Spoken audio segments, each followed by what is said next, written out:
अच्छा, तो आज हम पढ़ेंगे चेक एंड बैलेंसेस का, जो तीन ब्रांचेस जो हमने कल पढ़ी थी, हमने समराइज भी की थी।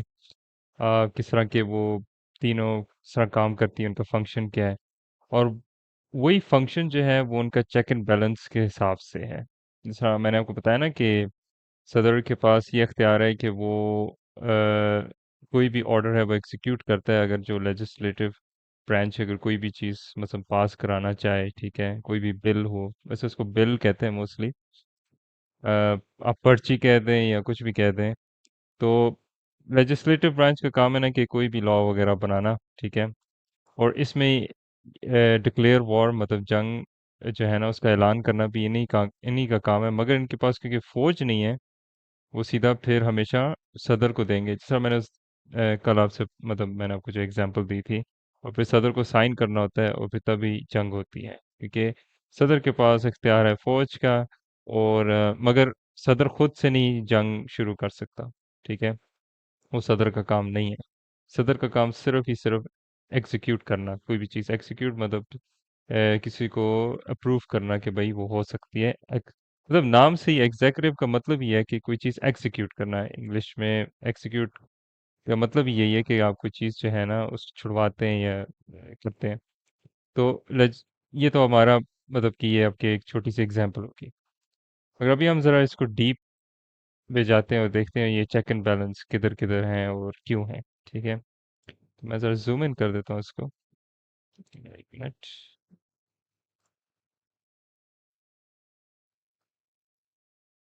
इतना वैसे काफ़ी है। अच्छा, तो हम शुरू करते हैं अपनी एग्जीक्यूटिव ब्रांच से ही, जहाँ आपका सदर बैठता है। अभी सदर के ऊपर जो रिस्पॉन्सिबिलिटीज़ हैं वो इसकी चेक एंड बैलेंस भी है, ठीक है। अ, सदर जो है वो वीटो कर सकता है बिल, ठीक है। मसलन अगर कोई भी लॉ या कोई भी फैसला जो लेजिस्लेटिव से शुरू होता है, वो सदर के पास आता है, जैसा मैंने बात की थी, अप्रूव होने के लिए। तो अगर सदर इन केस अगर वो उस चीज़ को अप्रूव नहीं करता, अगर वो साइन नहीं करता, तो उसको हम वीटो कहते हैं। वो वीटो कर देता है, वीटो कर देता है, बिल कर देता है, वीटो बिल कह देता है। अम, एक और जो सदर के ऊपर रिस्पॉन्सिबिलिटी है वो है call A special session of Congress, ठीक है। अच्छा, एक तो हमने बता दिया ना कि सदर के ऊपर बहुत बड़ी रिस्पॉन्सिबिलिटी एग्जीक्यूटिव ब्रांच में बेसिकली, कि आपकी चीज़ें अप्रूव वगैरह होती हैं लेजिस्लेटिव से। मगर साथ साथ ये तो सदर का एक लिहाज से रिस्पॉन्सिबिलिटी पे है, मगर एक होता है तरीका कि आप एक इदारे पे दूसरे इदारे पे नज़र रखने का भी एक तरीका होता है ना। मिसाल के तौर पे अगर सदर को मतलब महसूस करता है कि आपकी लेजिस्लेटिव ब्रांच जो है यहाँ नीचे, वो अगर अपना काम सही नहीं कर रही, लेजिस्लेटिव में अगर कोई बंदा सही काम नहीं कर रहा, तो वो कॉल कर सकते हैं एक स्पेशल सेशन कांग्रेस का, ठीक है। उसमें ये पूछते हैं कि भाई आपने ये फैसला क्यों, मतलब अगर जंग का फैसला किया था आपने, आपने ये फैसला क्यों किया था, मतलब ये सही नहीं था, और जो इतनी भी वजूहत है, तो ये सदर कर सकता है लेजिस्लेटिव ब्रांच में। ये मतलब ये उसका उसके ऊपर चेक है। बैलेंस क्या है? बैलेंस वो है कि उसके पास इख्तियार है एक वो साइन करने वाला, और लेजिस्लेटिव का पास इख्तियार है कोई भी नई चीज़ बनाना, लॉ या फैसला या जो भी है वो उनके इख्तियार है, ठीक है। अच्छा, अब जो है हमारे पास लेजिस्लेटिव पे आ जाते हैं, मतलब लेजिस्लेटिव का एग्जीक्यूटिव। अभी हम बात कर रहे थे एक्चुअली, एक मिनट, हम बात कर रहे थे एग्जीक्यूटिव का लेजिस्लेटिव पे, ठीक है, मतलब चेक और बैलेंस। अब हम बात करते हैं कि जो लेजिस्लेटिव का एग्जीक्यूटिव पे है। और ये तीनों ब्रांचेस का अगर आप इन एरोज को फॉलो करें तो आपको समझ आ जाती है कि इन तीनों का आपस में जो है ना एक चेक एंड बैलेंस चल रहे हैं। अगर आप देखें जुडिशल का लेजिस्लेटिव में, तो हर कोई एक दूसरे के ऊपर जो है ना नज़र रख रहा है, ठीक है, और बैलेंस भी रख रहा है और नज़र भी रख रहा है। तो बहरहाल लेजिस्लेटिव का एग्जीक्यूटिव के ऊपर ये है कि लेट्स से अगर सदर जो है वो वीटो अप कर देता है बिल, मतलब वो साइन नहीं करता, वो इनकार कर देता है, तो जो लेजिस्लेटिव ब्रांच है उनके पास ये इख्तियार है कि वो ओवरराइड कर सकते हैं प्रेसिडेंशियल वीटो, मतलब कि हालांकि वो वीटो बिल नहीं हो गया, मतलब वो उनको मंजूरी नहीं मिली। उसका एक और तरीका है, वो हम बाद में आगे हम फैक्ट्स में पढ़ेंगे कि वो किस तरह लेजिस्लेटिव ब्रांच करती है। तो ये एक छोटी सी चीज आपको ना समझ आनी चाहिए कि अगर हालांकि सदर के ऊपर है इख्तियार वीटो करने का बिल, मगर अगर वीटो हो जाए तो इन दैट केस लेजिस्लेटिव क्या करती है। तो ये एक सिस्टम है ना, इस तरह काम करता है। अच्छा, एक और जो है वो रेटिफाई ट्रीटीज। रेटिफाई ट्रीटीज का मतलब ये होता है कि आपकी कोई भी मुआहदा होता है उसको जो है ना अप्रूव करने के लिए, ठीक है, मतलब सदर तो साइन करता है ना। अच्छा, रेटिफाई मतलब ये थोड़ा टेक्निकल वर्ड है इसका। ये मतलब हो सकता है कि आप कंसेंट देते हैं किसी का, मतलब आप इजाज़त देते हैं कि हाँ नहीं ये वाली ट्रीटी सही है, मगर उसको साइन करने वाला आपका हमेशा सदर ही होता है, ठीक है। मतलब सदर का काम है ना साइन करना, और वो चीज़ वो एग्जीक्यूट हो जाती है, वो अप्रूव हो जाती है। डिक्लेयर वॉर का तो मैंने आपको बता दिया है कि अगर किसी मुल्क पे जंग करनी है तो उसका फैसला जो है, फैसला आपका आता है लेजिस्लेटिव से। ऐसे ही देख लें, अगर आपकी जो जो ये क्या नाम है ट्रीटीज हैं, ठीक है, आपकी, तो अगर इसको ये एक फैसला है ना, आपने किसी के साथ मुआहदा करना है, ठीक है, वो एक फैसला है। जंग बंदी करनी है, वो एक फैसला है। तो कोई भी फैसला जो आता है लेजिस्लेटिव से, वो तब तक आगे जा नहीं सकता जब तक एग्जीक्यूटिव ब्रांच की तरफ से अप्रूवल ना हो, ठीक है। अच्छा, रिफ्यूज प्रेसिडेंट अपॉइंटमेंट्स। अभी हमने पहले बात की थी जो सदर है, इधर लिखा हुआ नहीं है कि सदर जो है वो नहीं सॉरी, लिखा हुआ है वो जजेस वगैरह जब चुनता है, ठीक है, अपनी जुडिशल ब्रांच के लिए, तो लेजिस्लेटिव जो है ना वो उन्हें कह सकती हैं कि भाई आपने कोई लोग सही नहीं चुने, ठीक है। तो जैसा मैंने बात की है ना कि एक ऐसा सिस्टम है, कल भी मैंने जिस तरह बात की थी कि आपकी हर तीनों तीनों की बात जब तक एग्रीमेंट नहीं होगी तीनों पार्टीज में, तो कोई चीज़ ऐसा कामयाब नहीं हो सकती, ठीक है। तो उनमें से एक चीज़ ये है, मतलब इसमें तो देखा जाए सिर्फ एग्जीक्यूटिव और लेजिस्लेटिव है इस लिहाज से, ये एक लिहाज से इनका चेक एंड बैलेंस है जुडिशल के ऊपर, ठीक है। कि इन दोनों की जब एग्रीमेंट होंगी तो तभी जाके यहाँ के जजेस बैठेंगे, ठीक है। मतलब जो उनको लगता है जो सही तरह से कानून को कानून की बालादस्ती कर सकते हैं, मतलब जो जजेस हैं, वो तभी हो सकते हैं जब इन दोनों की आपस में होगी। इस तरह ही इन तीनों की आपस में इस तरह ही एक एक लिहाज से देखा जाए कॉम्प्लेक्स सिचुएशन है, मगर हम इसको आसान कर सकते हैं। इसलिए भी मैं तीनों को एक साथ नहीं पढ़ा रहा क्योंकि इस तरह कंफ्यूजन हो जाती है, ठीक है। तो मैं मतलब कंफ्यूजन हो जाती है, तो अभी इसलिए मैं ऑन अ मतलब जो दो रिलेशनशिप है ना उस तरह करके मैं आपको समझा रहा हूँ। वैसे तो चेक एंड बैलेंस तीनों के आपस में लगता है मुसलसल लग रहा होता है, कहने का मकसद ये है। तो जहाँ भी कंडीशन मेट होती है तीनों को तीनों लग सकते हैं, ठीक है। बहरहाल ये आपके पास एक मतलब एग्जांपल है। अ, हाँ, एक मैं आपको एग्जांपल दे देता हूँ। लेट्स से लेजिस्लेटिव ने कोई कानून बनाया, उन्होंने लॉ बनाया, ठीक है। जुडिशल जो है वो इंटरप्रेट करती है उस लॉ को, वो देखती है कि भाई ये कानून सही भी है या नहीं, कॉन्स्टिट्यूशन के हिसाब से ठीक है, ठीक है, उनकी तरफ से अप्रूवल आ जाता है। फिर वो सदर के पास जाता है, ठीक है, वो भी साइन कर देता है, ठीक है। तो जाहिर बात है इन्होंने भी लॉ बनाया था, जब तीनों की एग्रीमेंट होगी तो वो लॉ इन इफेक्ट हो जाता है, मतलब वो कानून उनकी आ जाता है। और इसको अक्सर ये अमेंडमेंट में ही डाल सकते हैं। तो आज तक जो इतनी भी अमेरिका की कॉन्स्टिट्यूशन में अमेंडमेंट्स हैं वो बेसिकली इन तीनों की एग्रीमेंट पे ही हुई थी, जिसमें एक एग्रीमेंट यही थी कि हर इंसान जो शख्स जो है वो इक्वल है, चाहे उसका जो रिलीजन है, चाहे उसका जो जो उसकी नस्ल है, जो भी है, ठीक है। ये एक मतलब एग्जाम्पल है। बहरहाल हम बात कर रहे थे। अच्छा, अभी जिस तरह मैंने बात की थी कि एग्जीक्यूटिव ब्रांच जब देखे कि लेजिस्लेटिव मतलब कांग्रेस में कोई लोग सही नहीं कर रहे, तो वो मतलब काम अपना सही नहीं कर रहे, तो वो सदर जो है वो एक कॉल कर सकता है स्पेशल सेशन कांग्रेस का, ठीक हो गया, मतलब जहाँ वो पूछते हैं। इस तरह ही अगर लेजिस्लेटिव वाले कांग्रेस वाले अगर फील कर रहे हैं कि भाई सदर सही काम नहीं कर रहा, तो वो क्या करते हैं, वो इम्पीच कर सकते हैं सदर को, मतलब उसको ऐसे लफ्जी मानी आप कह दें कि आप एक क्लास से कहते हैं कि उसको उसका कान पकड़ सकते हैं और साथ में उसको रिमूव कर सकते हैं ऑफिस से, मतलब उसको ऑफिस से निकाल सकते हैं। ये इनके पास इख्तियार है। तो ये आपका हो गया लेजिस्लेटिव टू एग्जीक्यूटिव। अगला हमारा जो आता है वो है, अब हम चलें जुडिशल पे आ जाते हैं, जुडिशल टू एग्जीक्यूटिव कर देते हैं, ठीक है, इससे ज़्यादा आसान रहेगा।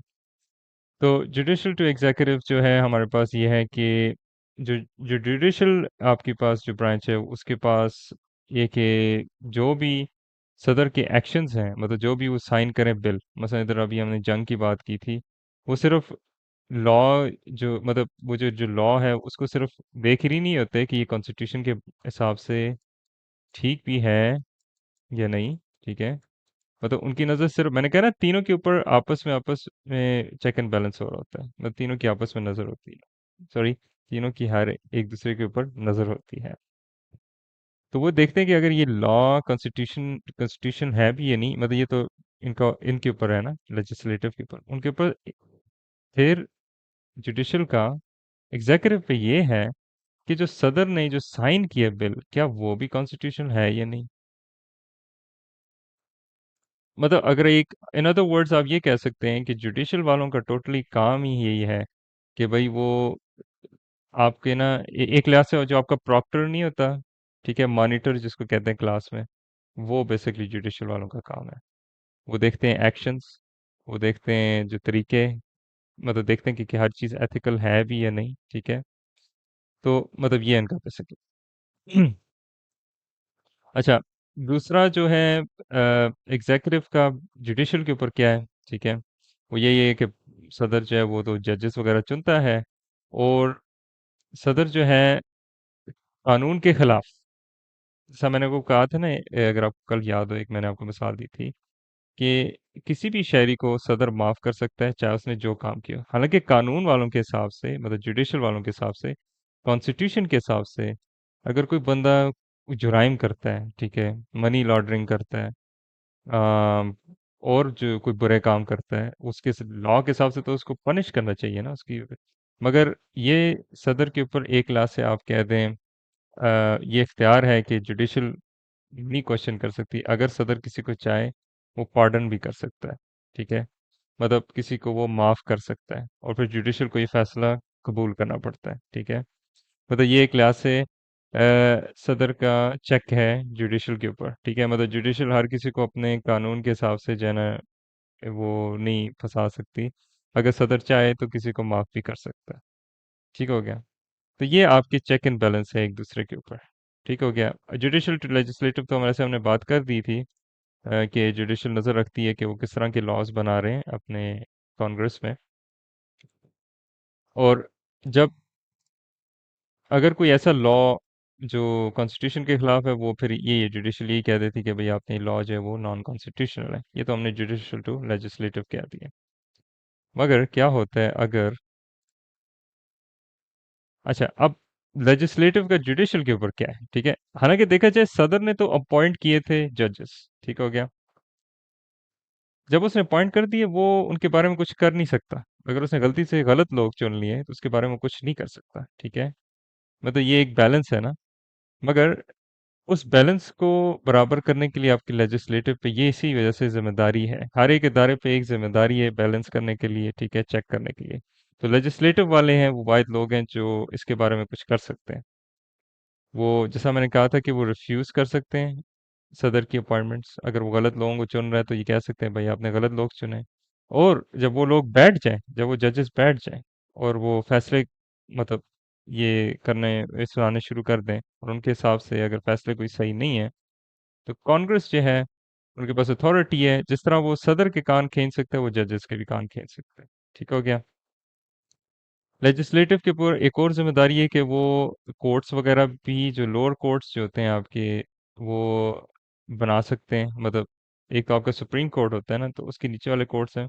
अगेन ये मुझे नहीं लगता है एज सच कोई इंपॉर्टेंट है, मगर आपको दिमाग में होना चाहिए कि भाई ये कोई कोर्ट्स वगैरह भी बना सकते हैं।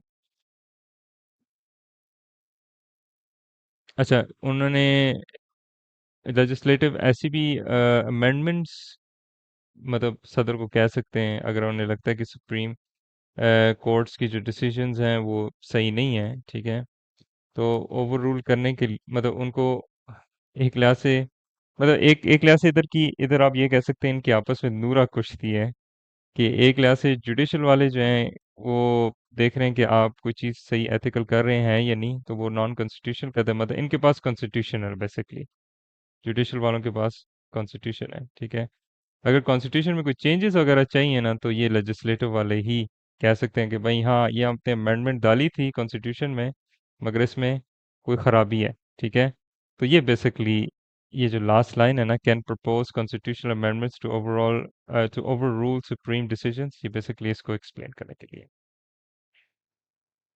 अच्छा, अभी बहरहाल हो सकते हैं आप थोड़े कंफ्यूज हों इस सब सब कुछ जो है ना पढ़ने के लिए, मतलब समझने के लिए, मगर इसके जो सिंपल तरीके से मैं आपको ये समराइज कर सकता हूँ। आप आपके नज़र वाले लोग ये हैं, जैसा मैंने कहा था मॉनिटर्स ये हैं, ठीक है।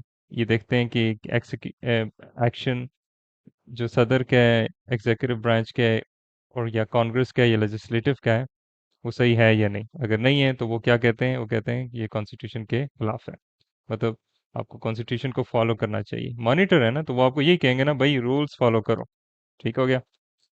लेजिस्लेटिव कौन है? लेजिस्लेटिव वही हैं जो, वो भी एक क्लास से मॉनिटर्स हैं, मगर ये ऐसे मॉनिटर्स हैं जो इनकी अपनी एक सोच है, आप कहते हैं, ठीक है।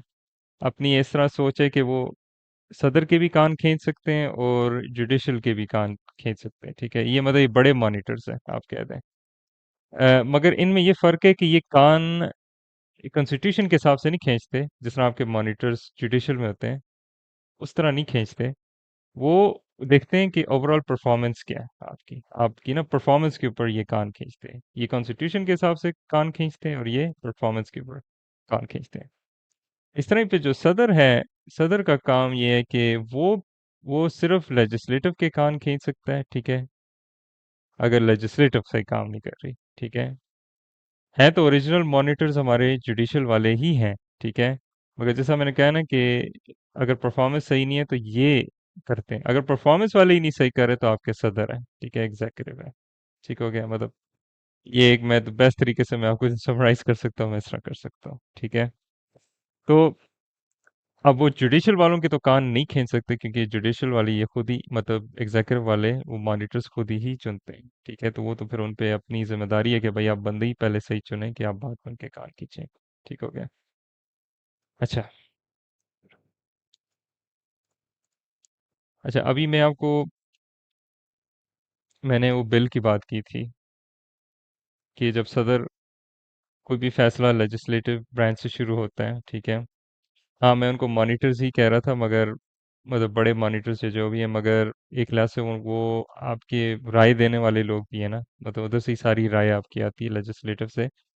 तो अगर उनकी एक राय आती है, उनका एक बिल आता है, वो सदर से साइन कराना चाह रहे हैं और सदर नहीं साइन करे, ठीक है, तो वो क्या करते हैं, फिर वोटिंग होती है कांग्रेस में ही, ठीक है।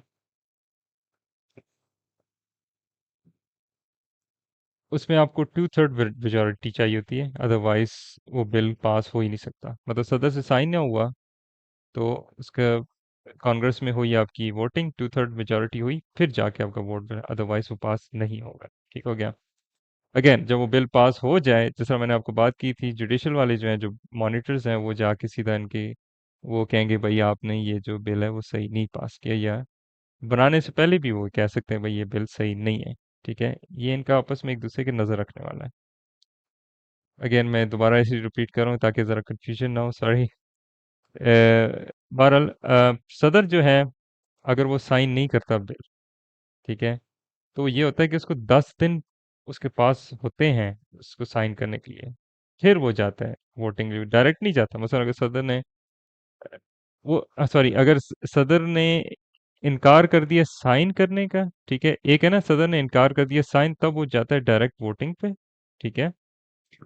मगर अगर सदर साइन ही नहीं करता, वो जवाब ही नहीं देता, उसके पास आता है ना बिल, वो बस कहीं फिरने चले जाता है, 10 दिन उसके पास होते हैं उसको साइन करने के लिए। अगर वो ना हो, 10 दिन ऊपर हो जाए, सॉरी, तो फिर जाके वोटिंग आपकी दोबारा होती है।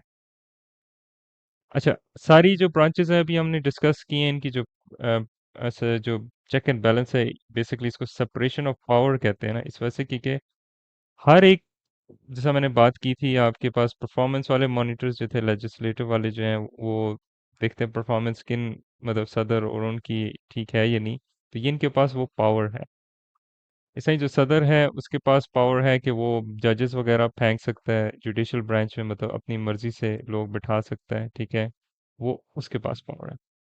जुडिशल वालों के पास ये पावर है कि वो देख सकते हैं कि भाई अगर कोई चीज़ उन्होंने इस मतलब कॉन्स्टिट्यूशन के हिसाब से मतलब मॉनिटर्स है ना, अगर उसूलों के हिसाब से कोई चीज़ सही नहीं की तो वो कह सकते हैं इसको नॉन कॉन्स्टिट्यूशनल करार दे सकते हैं। अच्छा, अभी हमने सेपरेशन ऑफ पावर की बात कर ली है, जो ये जो लास्ट चीज़ है ना, ये ज़रा हट के है। ये बेसिकली जो हाउस ऑफ कांग्रेस को मतलब ना उसके लिए एक और स्पेशल नाम है, आप कहते हैं, ठीक है। मतलब हमारे पास जो हाउस ऑफ कांग्रेस है वो तो एक बिल्डिंग है ना, जिसमें आपके पास रिप्रेजेंटेटिव्स हैं, ठीक है, और सेनेटर्स हैं, ठीक है। हाउस ऑफ रिप्रेजेंटेटिव्स जो हैं, ठीक है, और हाउस ऑफ सेनेट है ना आपका, ये हमने पढ़ा था। तो इनके एक और नाम भी है। जो फर्स्ट चेम्बर है आपका, पहला चेम्बर जो है वो हाउस ऑफ रिप्रेजेंटेटिव्स का है, और जो सेकंड चेम्बर है वो हाउस ऑफ सेनेट का है। बेसिकली ये है कि इसका जो है ना वो जो है ना आप कहते हैं जो थोड़ा बहुत एक्स्ट्रा जो है ना वो ये है। ये सच मुझे नहीं लगता पूछेंगे, मगर फिर भी पता होना चाहिए, आसानी हो जाती है समझने में, क्योंकि जो अगला कॉन्सेप्ट है वो हम अ, जो है हम ये पढ़ेंगे कि किस तरह एक लॉ बनता है लेजिस्लेटिव। अभी तक तो हम ये पढ़ते आ रहे हैं ना कि भाई इनकी लेजिस्लेटिव है, इनकी बस राय होती है, या इन्हें कानून बनाते हैं, या और फैसले मतलब यहाँ से ही आपके बनते हैं, तो किस तरह बनते हैं उसका हम कल जो है ना इंशाल्लाह प्रोसेस डिस्कस करेंगे। और साथ में होपफुली आपका जो वोटिंग वाला जो इलेक्टोरल सिस्टम है इसको भी हम डिस्कस करेंगे। अभी जो फिलहाल आपने जो जो समझना ना वो ये है बेसिकली, एक दफ़ा आप इसको पॉज करके जो है ना आराम से पढ़ लें कि भाई अभी तक तो मतलब आपको कोई आइडिया हो जाएगा कि भाई ये है कि अभी अगेन मैं आपको रिपीट कर रहा हूँ इसको, कि आपके पास जुडिशल जो है वो आपके कानून वाले मॉनिटर्स हैं, ठीक है। लेजिस्लेटिव वाले जो वो है आपके परफॉर्मेंस वाले मॉनिटर्स हैं, ठीक है। और सदर जो है वो बस सदर ही है, ठीक है। तो इसके हिसाब से आपने देखना है, मतलब इसको हम क्यों मैं परफॉर्मेंस वाले मॉनिटर्स कह रहा हूँ, क्योंकि ये कान खींच सकते हैं जजेस के और सदर के, ठीक है, अगर उनकी परफॉर्मेंस सही ना हो, ठीक है। मगर इनके कान खींचने वाला सिर्फ सदर है, ठीक है। वो इनके खींच सकता है मगर इनके नहीं खींच सकता, इनकी वो सिर्फ बिठा सकता है इन्हें, ठीक है। बाकी जो मैंने आपको जो बाकी डिटेल दी है, मगर ये आपका मेन चेक एंड बैलेंसेस है। होपफुली आपको समझ आ गया होगा। तो इंशाल्लाह फिर अगली हम क्लास में देखते हैं कि क्या होता है।